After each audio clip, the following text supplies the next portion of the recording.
ਦੋਸਤੋ ਮੈਂ ਇੱਕ ਦੋ ਦਿਨ ਪਹਿਲੇ ਨਾ ਦੁਬਈ ਦੇ ਬਾਰੇ ਨਾਲ ਇੱਕ ਜ਼ਾਰੀ ਗੱਲ ਵਿਲਾਗ ਕੀਤਾ ਜੋ ਪਾਕਿਸਤਾਨ ਨੇ ਬੜਾ ਰੌਲਾ ਪਿਆ ਕਿ ਪਾਕਿਸਤਾਨ ਵਿੱਚ ਦੁਬਈ ਤੋਂ ਬੰਦੇ ਕੱਢੀ ਜਾ ਰਹੇ ਨੇ ਪਾਕਿਸਤਾਨ ਦੁਬਈ ਦੇ ਹਾਲਾਤ ਬੜੇ ਖਰਾਬ ਹੋ ਗਏ ਨੇ ਤਲੁਕਾਤ ਬੜੇ ਖਰਾਬ ਨੇ ਪਾਕਿਸਤਾਨ ਦੁਬਈ ਦੇ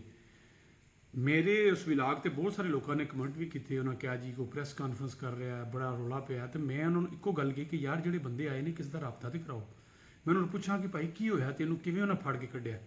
ਕਿਉਂਕਿ ਜਿਵੇਂ ਇੱਥੇ ਦੱਸਿਆ ਜਾ ਰਿਹਾ ਹੈ ਇਹ ਇੰਝ ਦੱਸਿਆ ਜਾ ਰਿਹਾ ਕਿ ਤੁਸੀਂ ਪਾਕਿਸਤਾਨੀ ਕੋਈ ਰਾਹ ਚੱਲਦਾ ਹੁੰਦਾ ਤੇ ਉੱਥੇ ਜਿਹੜਾ ਪੁਲਿਸ ਵਾਲਾ ਛੁਰਤਾ ਹੈ ਜਾਂ ਉਹਨਾਂ ਦਾ ਸਿਕਿਉਰਿਟੀ ਵਾਲਾ ਉਹ ਰੋਕਦਾ ਉਹ ਪੁੱਛਦਾ ਕਿ ਤੂੰ ਕਿੱਥੋਂ ਦਾ ਉਹ ਕਹਿੰਦਾ ਪਾਕਿਸਤਾਨੀ ਤੋਂ ਚੁੱਕ ਕੇ ਜਹਾਜ਼ ਤੇ ਪਾ ਦਿੰਦੇ ਨੇ ਮੈਂ ਜਿਹੜੀ ਅੰਬੈਸੀ ਤੋਂ ਵੀ ਮਾਲੂਮਾਤ ਲਈ ਜਾਂ ਜਿਹੜੇ ਉੱਥੇ ਮੁੰਡੇ ਵੀ ਨੇ ਉਹਨਾਂ ਨਾਲ ਵੀ ਗੱਲ ਕੀਤੀ ਮੈਂ ਕਿਹਾ ਯਾਰ ਕੋਈ ਐਸਾ ਮਾਮਲਾ ਹੈ ਵੇ ਯਕੀਨ ਕਰੋ ਮੇਰੇ ਹੋ ਸਕਦਾ ਹੈ ਤੁਸੀਂ ਤੁਹਾਡੇ ਕੋਲ ਗੱਲ ਠੀਕ ਹੋਈ ਤਾਂ ਪਲੀਜ਼ ਮੈਨੂੰ ਸ਼ੇਅਰ ਕਰੋ ਮੈਂ ਤਾਂ ਸ਼ੇਅਰ ਕਰਾਂਗਾ ਮੈਂ ਉਸ ਬੰਦੇ ਨਾਲ ਗੱਲ ਵੀ ਕਰਾਂਗਾ ਉਹਦੀ ਵੀਡੀਓ ਆਪਣੇ ਨਾਲ ਜਾਰੀ ਕਰਾਂਗਾ ਜਿਹਨੂੰ ਇਸ ਗੱਲ ਤੋਂ ਚੁੱਕਿਆ ਗਿਆ ਹੋਵੇ ਕਿ ਤੂੰ ਬਈ ਪਾਕਿਸਤਾਨੀ ਹੈ ਚੱਲ ਇਸ ਮੁਲਕ ਤੋਂ ਬਾਹਰ ਨਿਕਲ ਜਾ ਇੰਜ ਨਹੀਂ ਹੋਇਆ ਬਹੁਤ ਸਾਰੇ ਮਾਮਲਾਤ ਵਿੱਚ ਪਾਕਿਸਤਾਨੀ ਜਿਵੇਂ ਕ੍ਰਾਈਮ ਹੁੰਦਾ ਜਿਵੇਂ ਇੱਥੇ ਤੁਸੀਂ ਅਫਗਾਨਿਸਤਾਨ ਦੇ ਅਫਗਾਨੀਆਂ ਨੂੰ ਕਹਿੰਦੇ ਹੋ ਕਿ ਜੀ ਕ੍ਰਾਈਮ ਕਰਦੇ ਨੇ ਜਰਾਇਮ ਕਰਦੇ ਨੇ ਜਾਂ ਗੈਰ ਮੁਲਕੀ ਹੋਰ ਵੀ ਜਿਹੜੇ ਆਉਂਦੇ ਨੇ ਸੁਡਾਨ ਤੋਂ ਨੈਰੋਬੀ ਤੋਂ ਇੰਗਲੈਂਡ ਤੋਂ ਕੋਈ ਵੀ ਉਹਨੂੰ ਤੁਸੀਂ ਡਿਪੋਰਟ ਕਰ ਦਿੰਦੇ ਹੋ ਇਵੇਂ ਹੀ ਉੱਥੇ ਬੰਦਿਆਂ ਦੀ ਪਾਕਿਸਤਾਨ ਦੇ ਬੜੇ ਸਾਰੇ ਲੋਕ ਕ੍ਰਾਈਮ ਵਿੱਚ ਮੁਲਵਸ ਨੇ ਪਾਕਿਸਤਾਨ ਦੇ ਕ੍ਰਾਈਮ ਦੇ ਵੱਲ ਉਹਨਾਂ ਨੇ ਦੱਸਿਆ ਉਹਨਾਂ ਕਿ ਜੀ ਪਾਕਿਸਤਾਨ ਦੇ ਬੰਦੇ ਮੋਸਟਲੀ ਤੇ ਨਹੀਂ ਮੈਂ ਕਹਿਣਾ ਚਾਹਾਂਗਾ ਚਲੋ ਜਿਹੜੇ ਮੁਲਵਸ ਨੇ ਉਹਨਾਂ ਦੀ ਗੱਲ ਕਰਨੀ ਉਹ ਕਹਿੰਦਾ ਜੀ ਬੈਂਕ ਜਿਹੜੇ ਕਾਰਡ ਨੇ ਉਹਨਾਂ ਨੂੰ ਗ੍ਰੈਬ ਕਰਨਾ ਉਹਨਾਂ ਨਾਲ ਫਰਾਡ ਕਰਨਾ ਕੰਪਨੀਆਂ ਬਣਾ ਕੇ ਉਹਦੇ ਨਾਂ ਤੇ ਕਰਜ਼ਾ ਲੈਣਾ ਉਹ ਕਰਨਾ ਖਵਾਤੀਨ ਦੀ ਜੇ ਜਿੰਸੀ ਹਰਾਸਗੀ ਹੈ ਉਹ ਕਹਿੰਦੇ ਨੇ ਕਿ 12 ਤੋਂ 13 ਸਾਲ ਦੀ ਬੱਚੀ ਤੋਂ ਲੈ ਕੇ 55 ਸਾਲ ਦੀ ਖਾਤੂਨ ਤੱਕ ਉਹ ਮੈਂ ਹੁਣ ਜ਼ਿਆਦਾ ਤਾਂ ਨਹੀਂ ਕਹਾਂਗਾ ਕਿਉਂਕਿ ਆਪਣੀ ਪਾਕਿਸਤਾਨ ਦੀ ਗੱਲ ਹੈ ਪਾਕਿਸਤਾਨ ਦੀ ਖਵਾਤੀਨ ਦੀ ਗੱਲ ਹੈ ਜਿਹੜੇ ਮੁੰਡੇ ਦੁਬਈ ਮੌਜੂਦ ਨੇ ਉਹਨਾਂ ਨੂੰ ਪਤਾ ਕਿ ਉੱਥੇ ਕੀ ਹੁੰਦਾ ਚੰਗੀ ਗੱਲ ਹੈ ਪਰਦਾ ਜਿੰਨਾ ਪਿਆਰ ਹੋਵੇ ਲੇਕਿਨ ਜਿਹੜਾ ਇੱਥੇ ਪਲੀਡ ਕੀਤਾ ਜਾ ਰਿਹਾ ਉਹ ਜਦੋਂ ਫੜੇ ਜਾਂਦੇ ਨੇ ਉਦੋਂ ਉਹਨੂੰ ਪਾਕਿਸਤਾਨ ਡਿਪੋਰਟ ਕਰ ਦਿੰਦੇ ਨੇ ਇੰਝ ਹੀ ਉੱਥੇ ਜਦੋਂ ਤੁਸੀਂ ਉਹਨਾਂ ਦੀ ਕਾਨੂੰਨ ਹੈ ਉਹਨਾਂ ਦਾ ਜ਼ਾਬਤਾ ਮੈਂ ਅੱਗੇ ਵੀ ਤੁਹਾਨੂੰ ਕਹਿ ਚੁੱਕਿਆ ਮੈਂ ਹੋਰ ਇੱਕ ਮੈਂ ਲਿਖਿਆ ਸੀ ਇੱਥੇ ਮੈਂ ਉਹ ਵੀ ਜ਼ਰਾ ਨੂੰ ਵੇਖ ਲਵਾਂ ਕਿ ਤੁਸੀਂ ਕਿਹੜੀ ਸਿਕਿਉਰਿਟੀ ਦੇ ਮਾਮਲਾ 'ਚ ਮੁਲਵਸ ਨੇ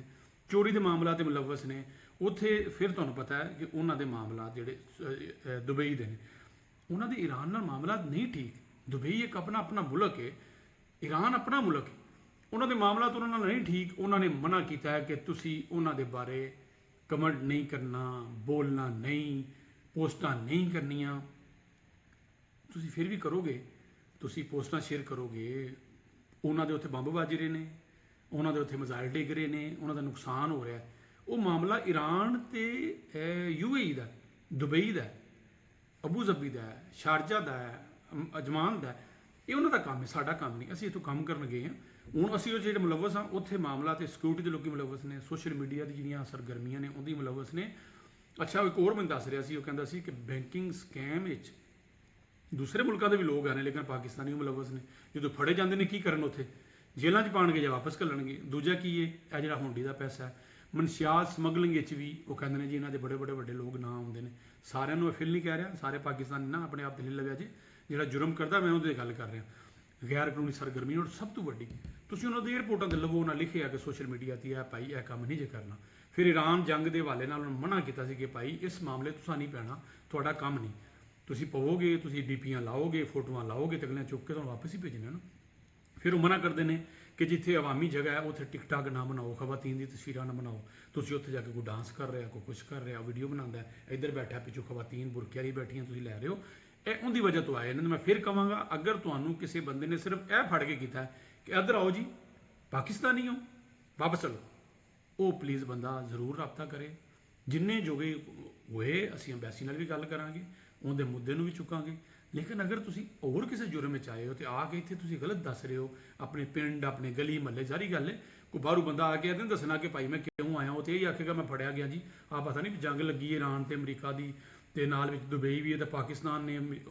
ਕਰਜ਼ਾ ਵਾਪਸ ਮੰਗ ਲਿਆ ਕਰਜ਼ੇ ਦੇ ਮਾਮਲਾ ਹੋਰ ਨੇ ਈਰਾਨ ਦੇ ਦੁਬਈ ਦੇ ਮਾਮਲਾ ਹੋਰ ਨੇ ਇਹ ਉਤਲੇ ਲੈਵਲ ਦੇ ਮਾਮਲਾਤ ਨੇ ਇੰਜ ਮਜ਼ਦੂਰਾਂ ਨੂੰ ਫੜ ਕੱਢਣ ਲੱਗਣ ਤੇ ਫਿਰ ਦੁਨੀਆ ਚੱਲ ਬੈਠੀ ਹੈ ਇੰਜ ਨਹੀਂ ਹੁੰਦਾ ਤੇ ਖੁਦਾਰਾ ਤੁਸੀਂ ਤੇ ਆ ਗਏ ਹੋ ਅਗਰ ਤੁਸੀਂ ਗਲਤ ਆਏ ਹੋ ਤਾਂ ਦੱਸੋ ਅਗਰ ਤੁਸੀਂ ਕਿਸੇ ਕੋਈ ਜੁਰਮ ਵਿੱਚ ਆ ਗਏ ਤਾਂ ਠੀਕ ਹੈ ਪਰਦਾ ਪਿਆ ਰਹਿੰਦੇ ਹੋ ਲੇਕਿਨ ਜਿਹੜੇ ਦੂਜੇ ਕੰਮ ਕਰ ਰਹੇ ਨੇ ਜਾਂ ਪਾਕਿਸਤਾਨ ਦਾ ਨਾਂ ਹੈ ਜਾਂ ਪਾਕਿਸਤਾਨ ਦੇ ਜਿਹੜੇ UAE ਦੇ ਤਲੁਕਾਤ ਨੇ ਉਹਨਾਂ ਨੂੰ ਇੰਜ ਨਾ ਕਰੋ ਉਹ ਹਕੂਮਤੀ ਲੈਵਲ ਤੇ ਨੇ ਉਹ ਕਰ ਲੈਣਗੇ ਇਹ ਬੰਦੇ ਫੜ ਕੱਢਣ ਵਾਲੀ ਗੱਲ ਜਿਹੜੀ ਹੈ ਨਾ ਉਹ ਕਿਸੇ ਸਮਝ ਨਹੀਂ ਆਉਂਦੀ ਆਪਣਾ ਖਿਆਲ ਰੱਖੋ ਤੇ ਪਾਕਿਸਤਾਨ ਜ਼ਿੰਦਾਬਾਦ ਅੱਲਾ ਕਰੇ ਪਾਕਿਸਤਾਨ ਤੇ UAE ਦੀ ਦੋਸਤੀ ਹੋਰ ਮਜ਼ਬੂਤ ਹੋਵੇ ਤੇ ਤੁਸੀਂ ਫਿਰ ਵਾਪਸ ਜਾਓ ਉੱਥੇ ਤੇ ਜਾ ਕੇ ਚੰਗੇ ਕੰਮ ਕਰੋ ਬੁਰੇ ਕੰਮ ਨਾ ਕਰੋ ਇਜਾਜ਼ਤ ਰਹੋ ਅੱਲਾ ਹਾਫਿਜ਼